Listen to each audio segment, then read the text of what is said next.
afternoon, everyone. I'm going to go ahead and start the afternoon session about integrating AI and rethinking our assessment strategies. I would say that this is probably a nice follow up to the previous conversations, all the questions that Ellison received. I'm not going to show you the full screen of the presentation slides. You can scan the QR code, or I can share the Google Slide link with you in the chat at some point, because I'm going to go back and forth between the slides and some tools and tasks that I use with my students. So basically, I'm going to start with a couple of questions, which is what role does technology play in your courses, and how do you decide when to use technology and what to use it for? And once again, these two questions, tie into the previous conversations. Ellison received questions about how do we decide? And of course, there was a question about are we insisting on the same type of assignments, or should we rethink how we measure what students know, what they can do, their attitude towards a discipline, a topic, and so on. I don't think that we have the time to play videos today because I also want to focus on showing you some assessment types, some new tasks that I do with the students. But I highly recommend, if you have time, to watch Richard Collada's TED Talk called Reimagining Learning. This is from 2013, so we're talking about 12 years ago. And that's when I first saw him and fell in love with everything that he promotes and how he approaches pedagogy, learning, and learning assessment as well. But in this video, he basically talks about personalizing learning and leveraging technology to do that, to personalize learning, to make sure that it's not the same thing for every student, that it's not the same assignment over and over again, but there's novelty, challenging tasks. And the model that he introduced in this TED Talk was called the SAMR model. And the SAMR model is basically a framework for integrating technology into an in-class task or a homework assignment. And SAMR basically stands for Substitution, Augmentation, Modification, and Redefinition. And it does not come from Richard Collada. Actually, it comes from a person called Ruben Ventura. And again, there's a link to his video in which he explains where he got the idea from, how he worked on this concept, and how he turned into a detailed framework. I highly recommend it. He brings in Bloom's taxonomy, so Jennifer just mentioned that. And so it's a great, I'm just very happy that all these questions and all these topics were discussed right before this presentation.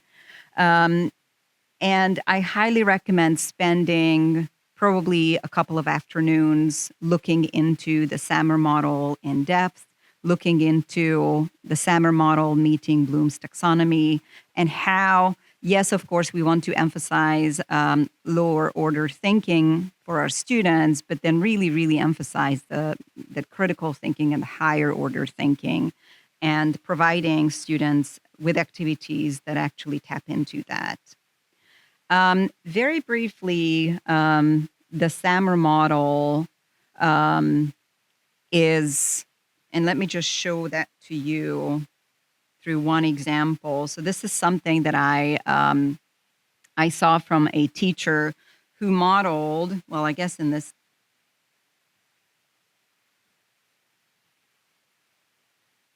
I'm going to try to zoom in so you can see it better. But this teacher actually tried to explain the SAMR model through, okay, you asked your students to create a CV. And so substitution is when you ask students to write their CV using Microsoft Word or Google Docs, something simple so that it's not handwritten, something that's typed and it's organized, just like that. And the augmentation is when students take it one step further, or not just students, anyone else, takes it one step further, and that's when you start using the thesaurus, the spell checker, the formatting tools, and so on, different fonts and colors and whatnot, just to make it more engaging, more visually appealing. And the modification is when you start including multimedia in it as well. So it's going beyond that traditional typed version, including hyperlinks, maybe even video clips as well, links to someone's work, website, publications, LinkedIn, and so on. And so redefinition is when you move all that to LinkedIn, and of course, then your CV becomes a constantly upgrading, evolving CV. That's where you can also post your achievements. So it's not just something written down. That's when you post, oh, I just gained a certificate. And everybody's like, yay. I just finished this certificate. I just finished my presentation. There's a photo. So it's something that's live. It's constant. It's evolving. So it's more than something that you could achieve, let's say, 20 years ago. So you're going one step further.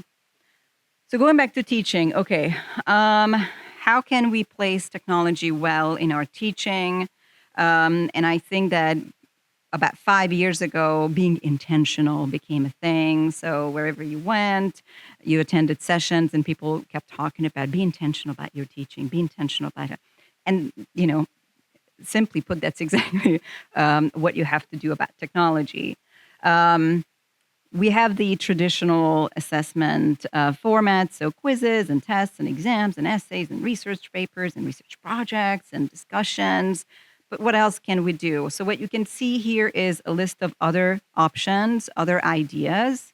But of course, the list can go on and on and on. And the list can be different based on your discipline, based on what you teach, based on the learning outcomes, if you look at the program learning outcomes or your course learning outcomes. So let me move out of this slide now and show you some examples. So one thing that I did, I created this GPT for my students. And so far, I tested it out with a handful of people, because I just wanted to know how accurate it was. And so this is that the students will be able to access in the fall.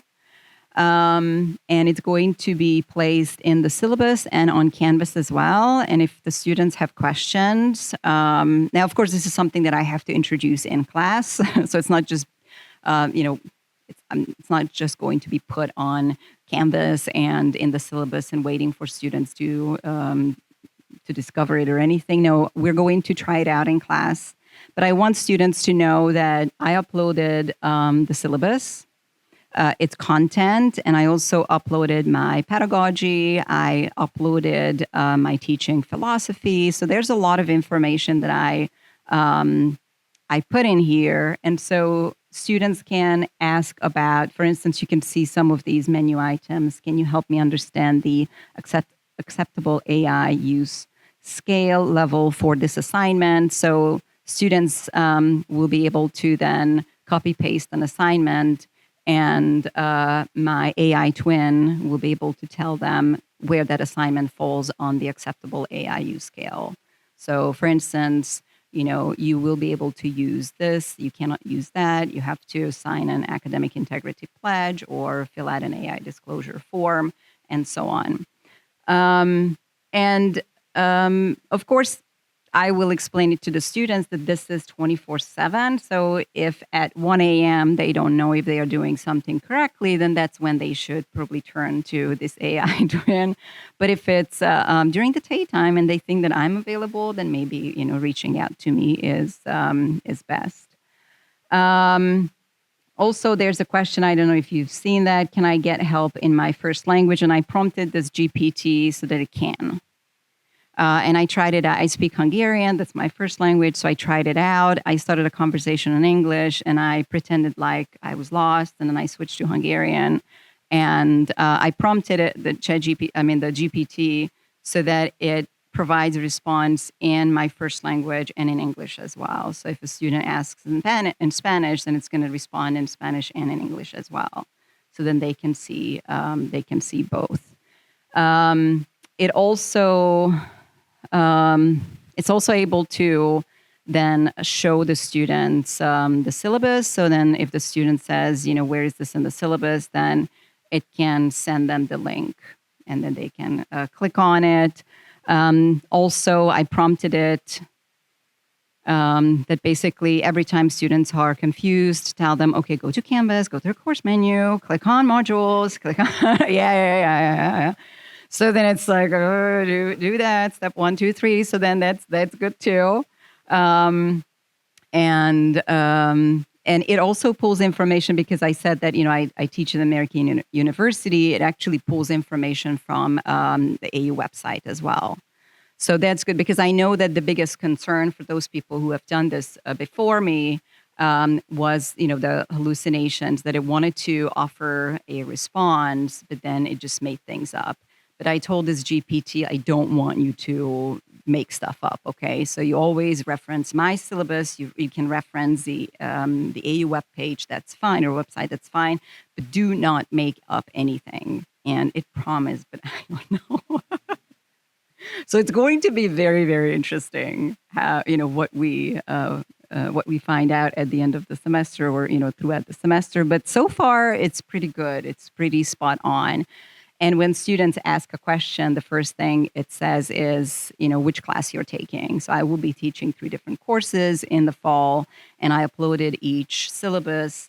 And so it's going to, I guess, rearrange its answer or adjust its answering based on which course the students are taking.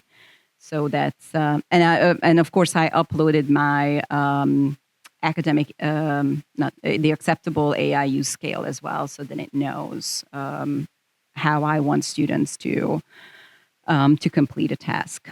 So that's one thing. Yes. And apparently it should be available for everyone, even with the free account, but you have to sign in. So if you're not signed in, you're not going to be able to access this. But based on what I've seen from students, they've all signed in. So I don't have to worry. That's fine. Yes.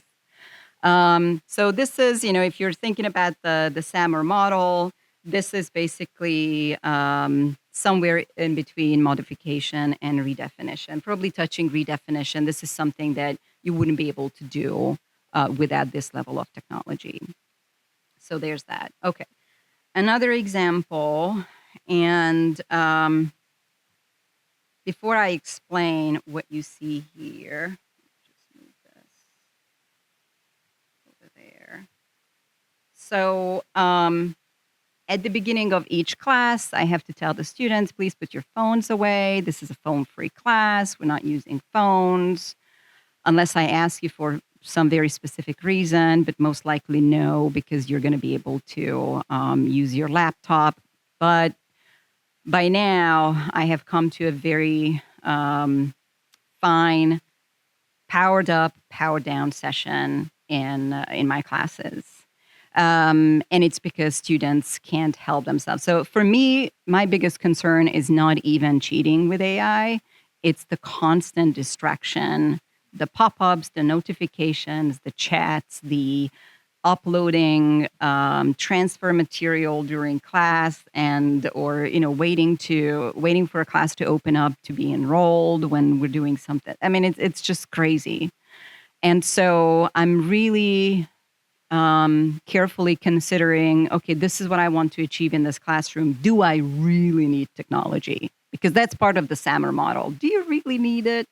And so now if I think, no, you know what, we can do this without any technology, we can do that. And I also want to be very conscious of not overcorrecting, overthinking. Well, I might have one student who's, well, I'm not rushing anyone. Nobody's under time constraints. So no, we're just going to do no devices when we do certain activities.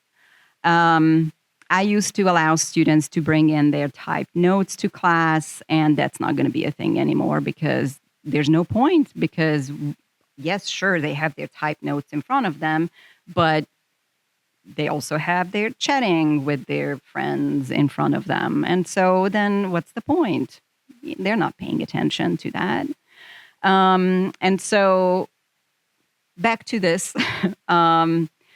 I used to, so I started each class, put up this classroom screen, and I said, okay, no headphones, because I don't know if you've noticed, but we have students coming in with their headphones on and they don't take off their headphones. And I'm thinking, is it in silent mode though? So there's the noise cancellation, so then you can't hear anything, or I mean, it's, or the earbuds. And when I say something, what? No.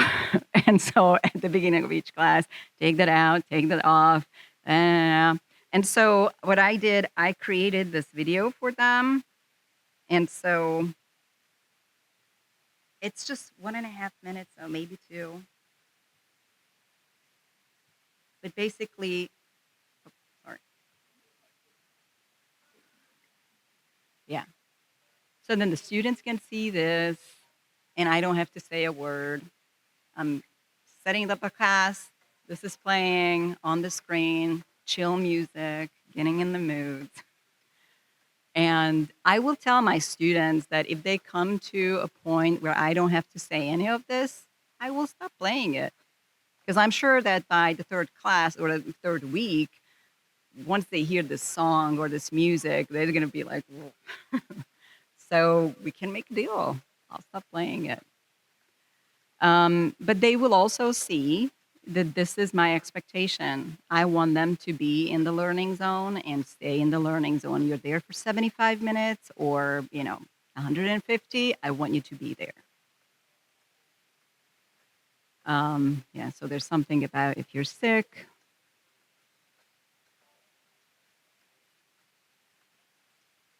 Oh, yes, they are going to be able to earn participation points. But if they pull out their phones or any of that, then that cancels it out. Sorry, that's just not. So it's going to be very straightforward, but I will have to tell them that we have to go by certain rules, and I want them to be part of this learning experience. This is not an online course, and I don't want you to just sit there alone as this individual student. I want you to work with other students. And speaking of which, so this is something that I used. Did I undo something here? It's a little bit echoey. Years ago, I used this engagement card system with my students, and they really liked it. Basically, they got 3 basic level, and that's when somebody would be willing to answer with a yes, no, or just share a small piece of information, their opinion, and so on. So that was the white card, and you have 3. Then you have 3 blue cards, and that's for sort of a higher level response. So that's when you can actually cite information from your reading logs, from a video that you watched, your notes. And then the 3 red cards are the highest levels. So that's when you can actually make connections between what other students say, connections between multiple sources, and so basically the higher level critical thinking skills. And then I moved away from this system because we were told, well, just think about these students and those students, and let's just have the laptops and let them submit written responses. And I went along because I was the inclusive pedagogy fellow, and I thought, yeah.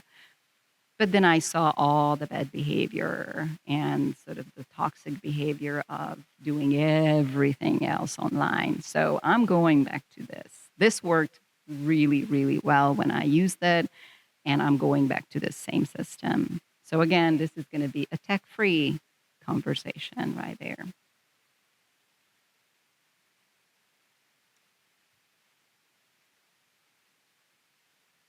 Okay, so more technology. Something that I do with my students in the core class, we investigate conspiracy theories. And when we talk about reading or looking at text, so just like what Betsy said earlier, podcasts or anything the students might be into. Yes, we do that, and the students watch, for instance, an entire Star Talk episode, which is an hour long with Neil deGrasse Tyson, and they absolutely love it. um, but of course, they have to look at other information as well. So they probably have to synthesize 3 or 4 different texts. Some of them are podcasts, other are articles. We look at some memes as well, short video clips. Anyway, so we do a whole thing about conspiracy theories. And then once they dive into pretty deeply into one topic, so they choose one, then they will copy this AI chatbot prompt. And this is something that I put together. So I created this prompt, the students copy and paste it, and then they have a debate with the AI chatbot. And it's really, then they have to share the chat link with me so I can read through their debate with the AI chatbot. And I prompted the AI chatbot, so then it's pushing back hard. So it's not going to be an easy convincing. No, the chatbot is like, I see what you're doing. And it's so funny because sometimes the chatbot says, oh, you are doing the straw man argument. And I'm thinking, I'm pretty sure the student had no idea about that, but now that you're saying it. And the topics are AI deepfakes or the government controls the weather. And most students, of course, chose that one. And they loved it. They said, there are some devices, though, that can do pretty steep stuff. And I said, well, so now you know that some claims are not completely unfounded. There's always a little bit of truth in it. It's just, people take it to the next level, and that's, not where they should be. And so they go back and forth.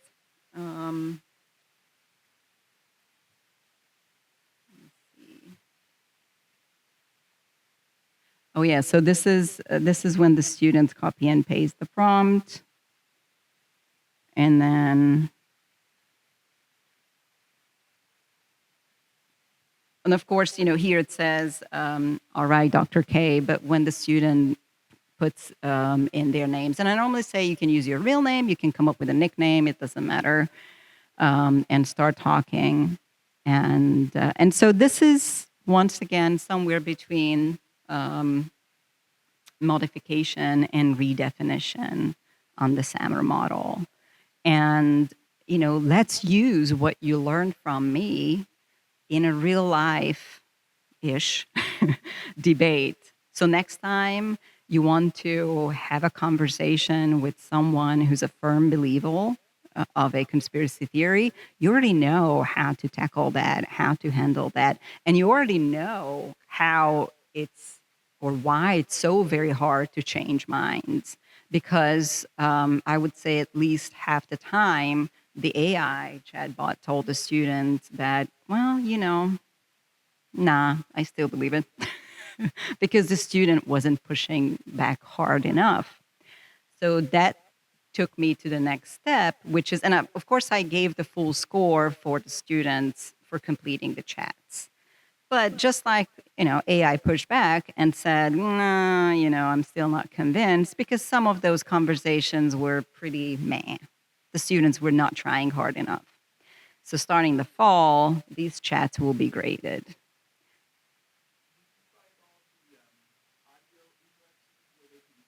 Yes. So the students had the option of doing the audio or doing the typing. Yes. Yeah. Yes.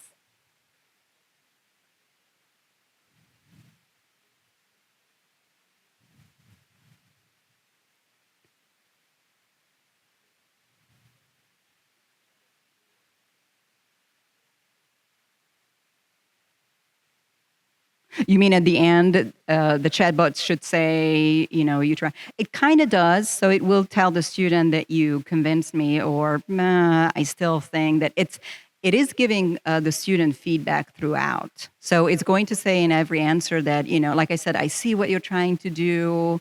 And oh, now I can see that you use this source. Okay, good. Yeah, okay, this is a reliable source. This is solid. Good job. So it is giving the student feedback. uh,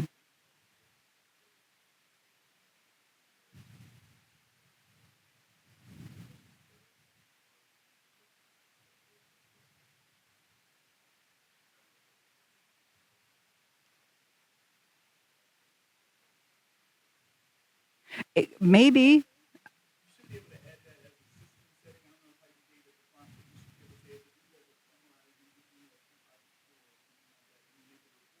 Hmm, hmm. Compared to the, yeah, yeah. I would say that in order for that to happen, and hopefully I still have access to this new platform called Boodlebox, because that's something that could be tied to Canvas. And I think that's when students would be able to compare their results. Yeah. So that would be the next step further. Yeah. But like I said, for me, the next step is to make sure that I grade the chat for their effort. Um, every now and then, I kind of felt like AI took over because the students just got too overwhelmed, or they just didn't have strong enough skills. They probably didn't dive as deep into the sources as I wanted them to. And so these chats will be graded because I want students to learn that they should not allow an AI chatbot to tell them, like, okay, sit down, I'll take over and you'll be fine. No, they should be the one leading the conversation. Um, okay, so this is another example. Um,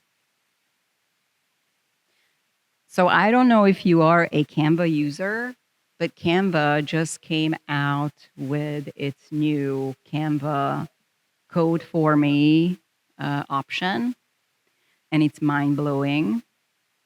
You can ask it to code a variety of things for you. And I've done two, so I'm going to share those two. And they kind of fall within the augmentation and modification. Oh, and by the way, the video that I showed you that I made with Canva, that's just substitution. That's just me. Instead of telling the students, take off your turn off the it's watch the video. So then it's not me talking for 2-3 minutes at the beginning of each class, but you just watch the video. So that's the substitution level. And I made the decision that that's going to be enough. So what I created with Canva, I turned my syllabus into a web page. I didn't, actually Canva did. So what the students will be able to do is they will be able to click on these menu items. So this is my syllabus, and I haven't finished uploading all the information. But it looks like this, and it's going to be under the syllabus menu item on Canvas.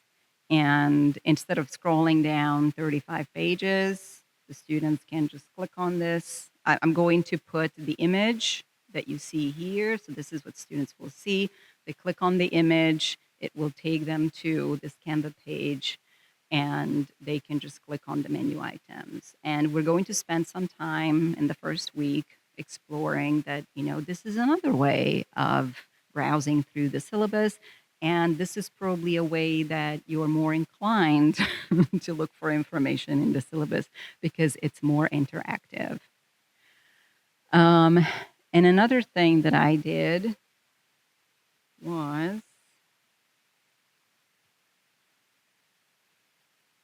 so this activity is, oh, and by the way, sorry, let me just switch to what it looks like when you are using it. So if you are a student, then again, so these are the menu items. As soon as the student clicks on the image on Canvas, this is what they will see. and then they can just scroll down the menu items, click, and it will take them to that. And all I had to do was tell Canva what I wanted to do, interactive syllabus. And these are, and of course I asked, like, what kind of information do you want me to upload? Because I think the limit now is 4,000 characters for the prompt.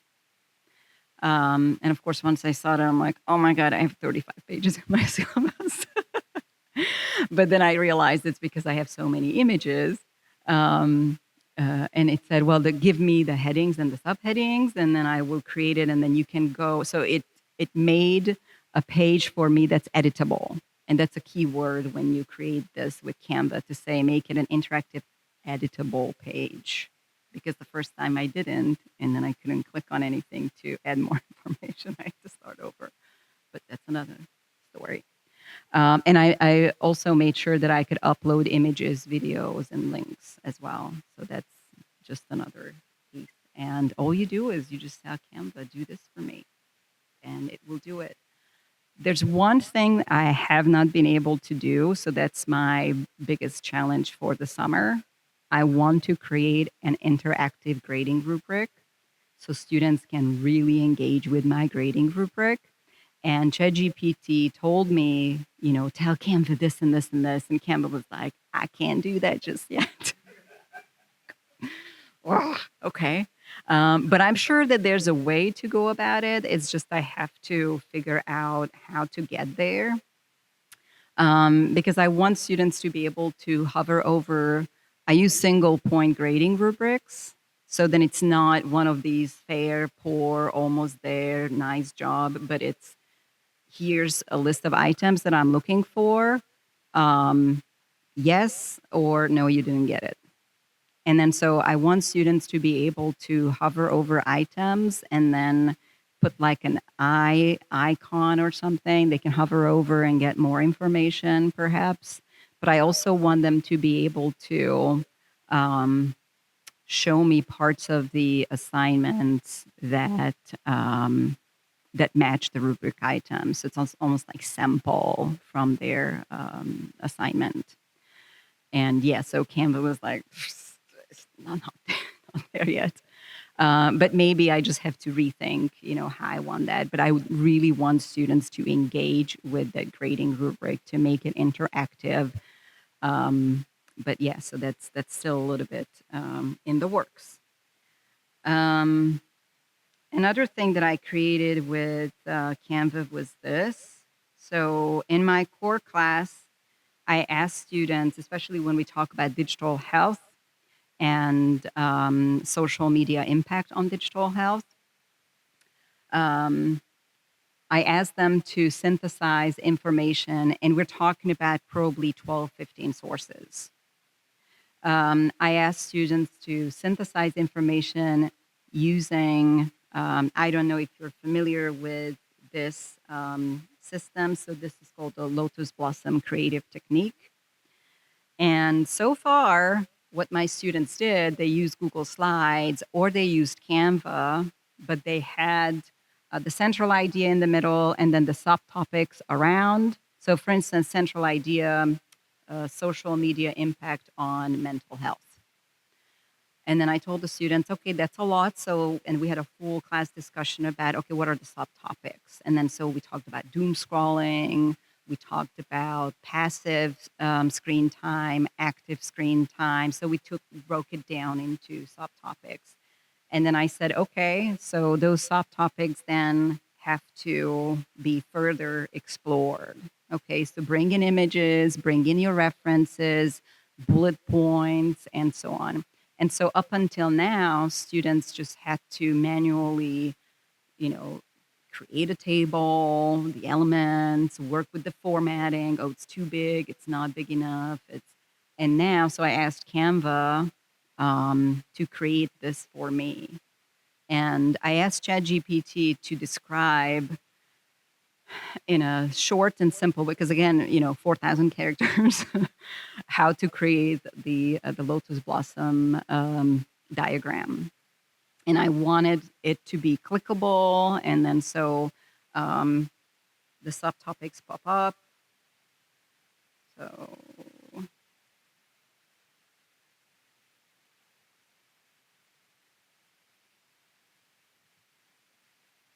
no, that's not what I wanted to click on. Come on, here we go. So when students share their synthesis, then other students can again click, open, look. And I also want students to do this collaboratively, and with Canva you can, because you can share Canva pages, and it's much easier than doing this with Google Slides. So I'm switching that technique, sort of the substitution, and taking it to basically to the level of redefinition. This is something that could not have been done without this technology before. But I think that this will really engage students, and as they talk about, okay, you're working on box A, I'm working on C, or working on D, and so on. And one other thing that I did with Canva, because I just, as you can see, I went completely in. I went crazy because I just thought, oh my God. I mean, I always wanted to learn how to code, and just making it accessible to a layperson like me. When I told my husband, who knows how to code, that I'm coding with Canva, he was like, what? And once I showed it, it's like, that's not coding. But I said, no, it kind of is.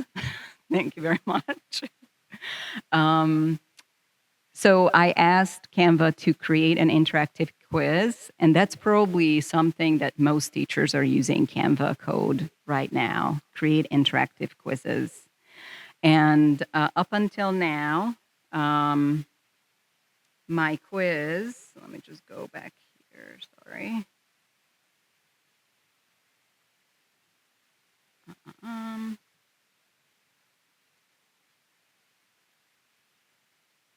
So my quiz looked like this on Canvas. This was the one. And I spent hours and hours and hours on creating this Canvas quiz. And, just realizing that, oh, I didn't check a certain box, go back, redo. Yeah, that's not a thing with Canva. You can just upload the information you want it to do, and it's all there. So much easier. And what my students will do, or will be able to do, for instance, here, again, it's so much more user-friendly, just the interface itself. Students can click on this link, and it will take them to the actual acceptable AI use scale, the full, because once again, I can't upload this to Canva because the 4,000 character limit. But the students can open this up as they are working on the quiz. So split your screen, which is always interesting to see how many students can split a screen. So I feel like that during week 1, we're learning how to split a screen. And so this is a good introductory game. And then the students can click on Start Quiz. And as you can see, there's red, yellow, orange, light green, dark green. So there are 3 questions about each category. And on the Canvas quiz, the students had to reach at least 90% on the score to be able to move on and access the rest of the modules. So they had to go back and forth, back and forth. Here, it's still going to be the same thing, but as they start answering the questions, so let me just click on a random one. So it say, no, your answer was wrong. This is the good answer. And if they get the question right, then the bar will light up. Why is it not?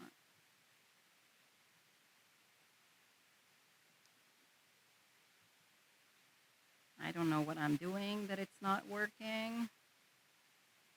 Anyways, um, click on next question. If you answer the question correctly, then those bars will light up and then go up. So then if you get all the questions correctly, then you get the full dark green or orange or red. And once again, the students will have to, they can start over. It's going to shuffle the answers, start all over, and then they will take a screenshot once they've taken the quiz. So this is sort of the augmentation level when it's not just the Canvas quiz, because within the Canvas quiz, they can see the answers immediately, but sometimes it's a little bit laggy, or at least it was a little bit frustrating at the beginning of the semester getting it work. Also, students who enrolled in the course, but they were on the wait list, but they still didn't get full access to Canvas, couldn't take it in class. So that was another frustrating moment. And I just thought, well, if I use this, then it's an outside tool, and then I don't have to worry about that.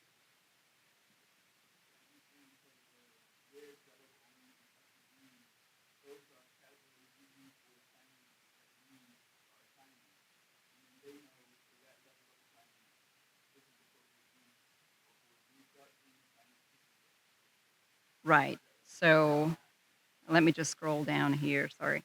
For instance, this is what an assignment looks like on Canvas, right? So they start with the banner. It should explain this is a level 0, a red, AI free, no AI. I mean, I use all kinds of wording just to get there, like 0, no, free. And there's an explanation of why. Then they see the learning objectives, then the directions, then the grading, and then for level 0, the academic honesty pledge that they have to sign. Now, here's the thing. I wish Canvas was a user-friendly platform in which I could just have a button and the students can sign the academic honesty pledge, but there isn't such a thing. And if it's yellow, then obviously you're using some sort of AI in the assessment. So in that case, you're going to have an AI disclosure statement. And I've been still in this experiential period in which some students did a really good job fully disclosing and explaining what they've done. And the part is not students not disclosing. It's just the very limited thinking about how it might have helped them or hindered their learning. Just that metacognitive part is so new that they're confused. What am I supposed to do? And so this semester we did one in class together, but I figured that I think next semester we have to do 2 or 3 in class together so that they understand the depth of this disclosure, that it's not just something that I want them to quickly fill out and just move on. Or some students, oh yeah, AI helped me, it was amazing, great. Okay, I don't want that sugary response. I want you to really think about how exactly in the process, how it helped you. And speaking of which, the process itself. So I really turn towards process-based learning. But my beef with Canvas is that that's not a platform for process-based learning. Canvas is for, here's an assignment, submit it, here's the feedback, moving on. So if I break down an assignment, for instance, the one that I just showed you,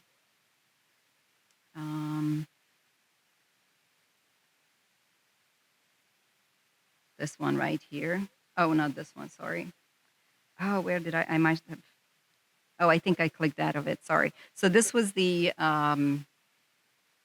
conspiracy theory assignment. So that's something that we do for 2 weeks, right? But because Canvas is what it is, I have to create at least four assignments, separate assignments. But it's the one thing, but we have to get from A to D. And so the students are confused. Is it still the same? Well, it's still the same assignment, but now you're working on, stage one, and then you're going to have stage two. And I see the confusion. It's because they are used to, here's the product that I have to submit here and then move on. And so I don't know if Canvas is in the middle of rethinking it. I hope they will, because that's going to be the way for us. The earlier question, should we start rethinking how we teach and the assessments? I am, but my biggest obstacle is the learning management system that I'm using. And I know that the other biggest obstacle is that I'm using the outside tools like Canva, and it can't really communicate well with Canvas. So then the students get a little bit frustrated. Now, the good news is that because K through 12 relies on Canva, the students normally come to college with a working knowledge of how to use Canva. So that's why I really try to take Canva to the next level, because I also want to show them that, I know how to do it, and I'm 48. So I think you being 18 can probably also do this. And I hope that that's going to be the conclusion. So process-based learning is something that I talk about with the students. I have them read my letter.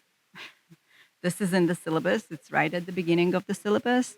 And I give them a few minutes in class when we meet.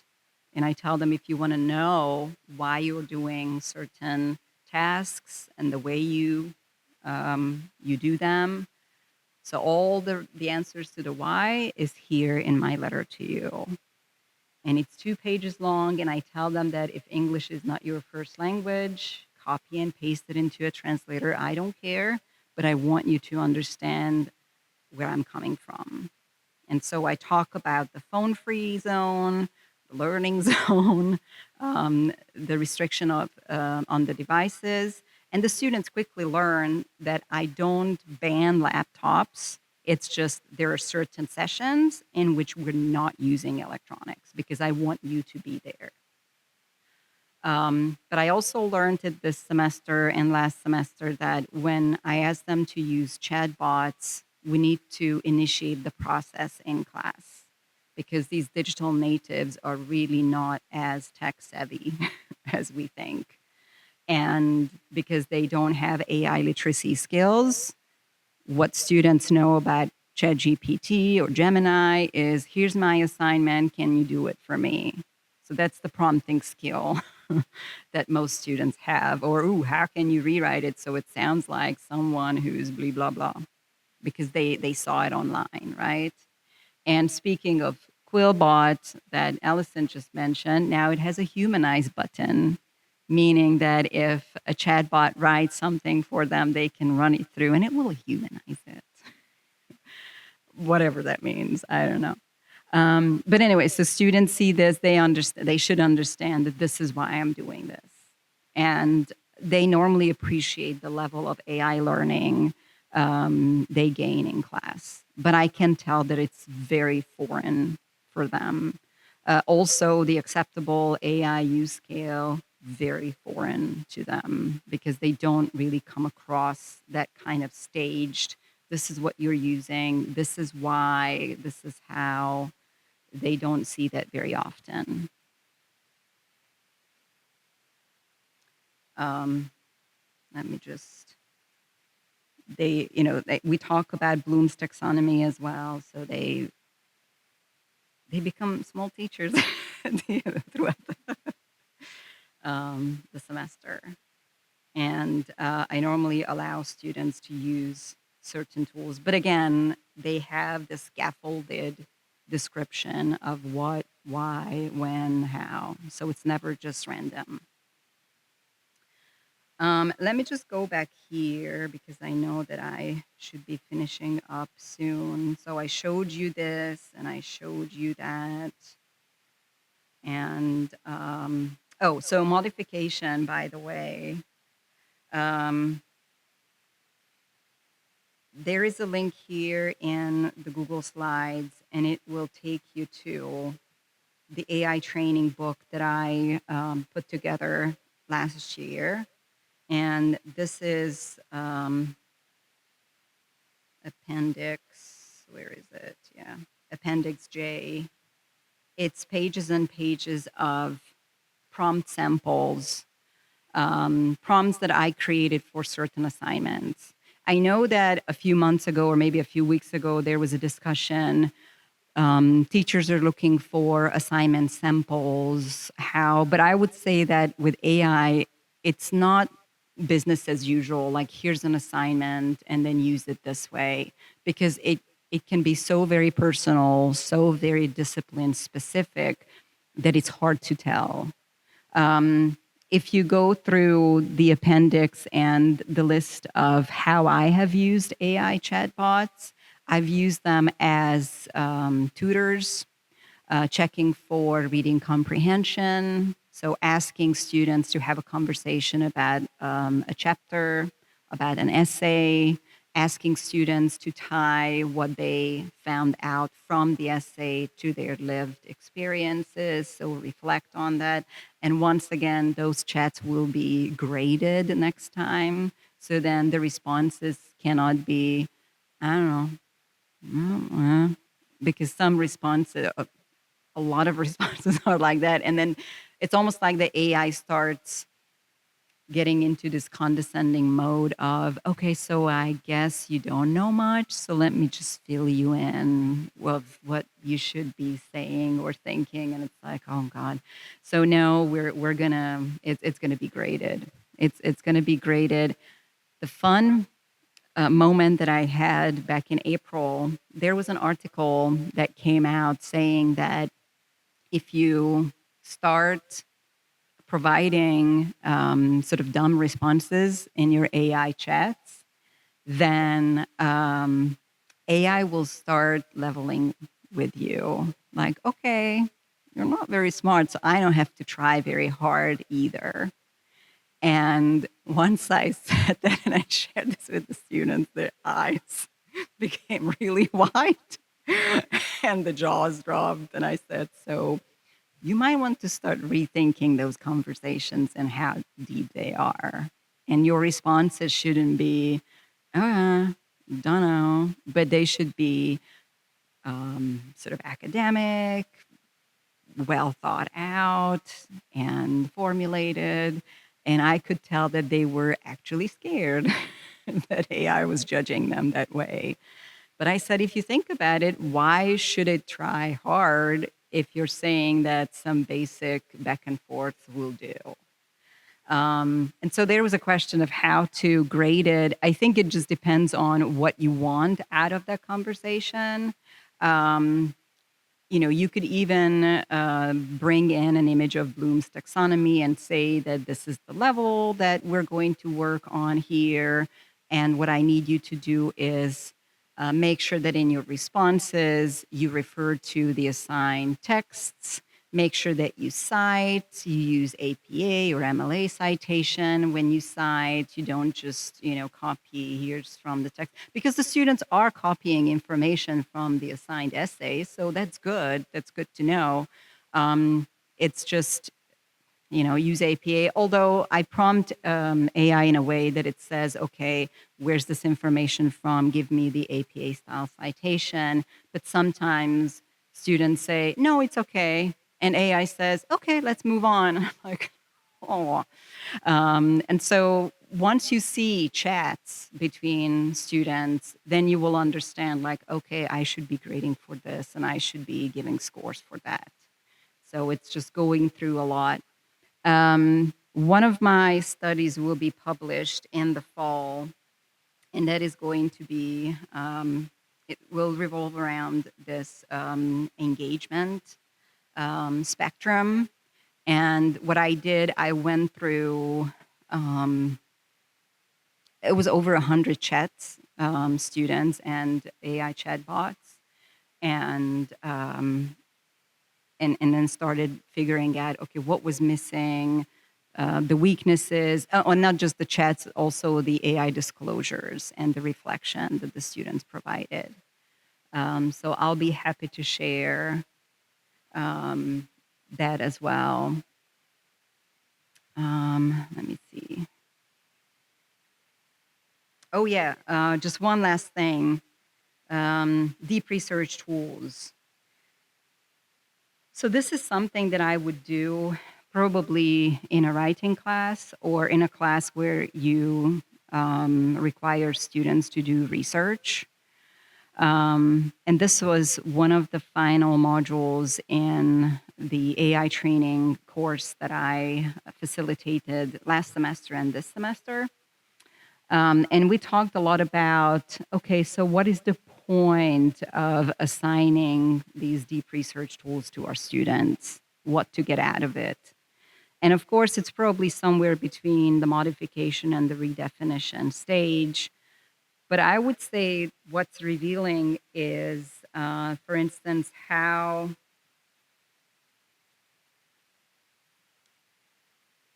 I'm not so sure what's going on with my internet. It's very, very slow.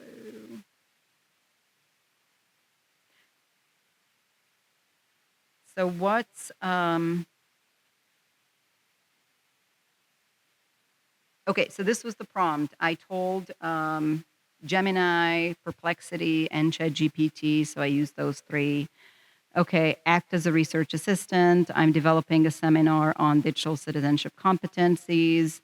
I need a synthesis of the most recent academic perspectives from the past 2 to 5 years, including key debates, major scholars from the global north and global south, differing schools of thought, blah, blah, blah. What I think is, as I watch these tools conducting research, I think that the valuable impact would be for students to watch it unfolded in front of their eyes, because the tools will say, oh, okay. Oh, there we go. Yeah. Because the tools will say, okay, I'm looking for this. Now I'm thinking about this. Okay, now I have this information, but the next step will be here. So it's almost like if you're a student who has never done a really good research, you can actually watch this tool thinking about the research and thinking through the process itself. So I think it would be an eye-opening experience just for the students to see what it looks like and why we say that what AI can do in about 15 to 30 minutes, because once again, it wasn't just a quick ChatGPT talk when you have that instant response. You can see that it's between 15 and 35 minutes or so to do this level of research. Then you can have a discussion about why it actually takes weeks and weeks if you're a human to do this. And but once you see this and you sit there for 15, 35 minutes and you're watching the AI thinking and pulling information, so you can have those aha moments like, oh, so this is how I do it. Oh, and this was the next step. So I think it's good to do that. And I would even assign students sort of a mock, okay, now pretend like you're AI and you have to do something like this, but at a small scale. So something that's not going to take you weeks, but it might take you a week, and document it and compare it. So I think it would, be a worthwhile experiment in a writing course or in even a grad course. So then students know. But also just thinking about the prompt itself. Do you think it was a good prompt? Do you think I could have changed something? Again, prompt engineering, just what kind of information should go in there? So there's a lot. And I shared just a few ideas with you. If you're interested in meeting up and discussing what else to do, I'm happy to share. And if you want to know how you can build new assignments with the help of AI or with the help of your colleagues, um, you can rely on, let's see, you can rely on a couple of tools here, ChatGPT 0 to infinity AI integration. So this is when you can say, I don't want any technology, so that's zero integration, but it will still be able to help you walk you through assessment or assignment creation. Here's another website, Ditch That Textbook, and again, the SAMR model and merging AI tools. And I created this prompt as well, and feel free to copy it, paste it into ChatGPT or Gemini or Claude, and it can once again collaborate with you and see how, if you have an existing assignment, you're thinking, but I still want the learning outcomes, I still want to use these sources, I kind of want to use, then have that talk with either a colleague or another colleague and AI, collaborate and see what that assignment would look like on the substitution, the augmentation, the modification, and the redefinition level. And you can see that within minutes. So that's one way to go about it. Let me share the link.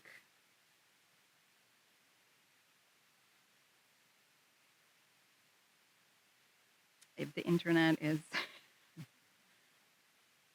so once it powers up, then I will share the link in Zoom with you. And please let me know if you have any questions.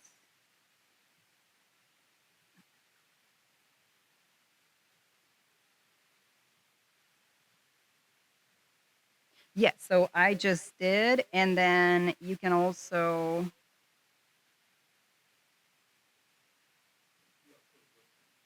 It worked? Yes, so the QR code, for some reason, my slides are stuck now. So there we go.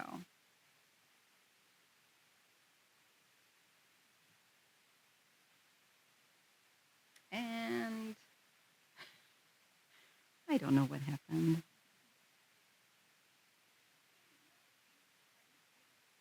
Yes. I don't know if you have to pay for, well, you can use the free version. I'm sure that you can somehow look to see the difference between the free and the pro version.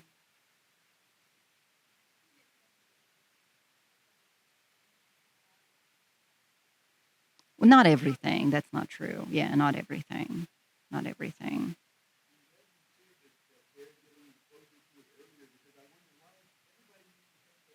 Yeah, K through 12 love. Yeah.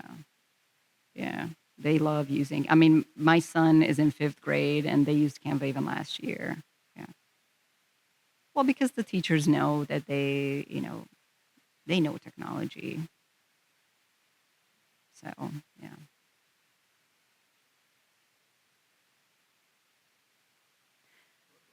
All right. Thank you.